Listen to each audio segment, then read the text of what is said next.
The next one is the patio project that we were talking about earlier. Mm-hmm. Now this is another one that started out initially with the wife wanted patio, the husband wanted deck, and in proportion. He wanted a larger deck, she wanted a larger patio. As we explored how they wanted to use the space, it became pretty obvious to all of us that what they really wanted was one large main space.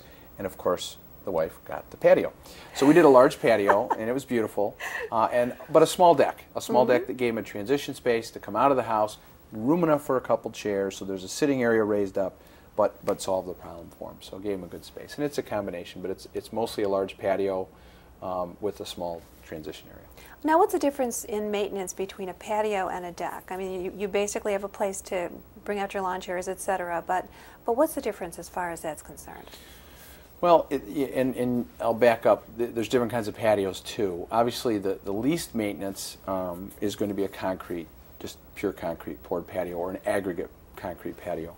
You do have risks of cracking, very high risks of cracking there. But as far as maintenance, assuming that doesn't occur, there really is none. Okay. You might clean it every so often. Patios, a paver patio, every year or so you should probably re-sand, pour a bag of sand over it and spread it out. Really not a lot of work. Occasionally you might get a weed or two. And paver, you're talking about brick? Bricks, okay. Correct. So really that's a good low maintenance option as well. Now if you start getting to wood, pressure treated or cedar or any type of wood, the reality is you need to have it pressure washed and stained every so often, depending on the environment, depending on the type of wood. You do that for two reasons. Number one, to maintain color and appearance. But number two, so the wood doesn't deteriorate, because otherwise you'll break down with splinters and cracks and so forth. So that's quite a bit more maintenance. Now the type of wood you pick will drive how much maintenance you work with. Okay, and you have to use the same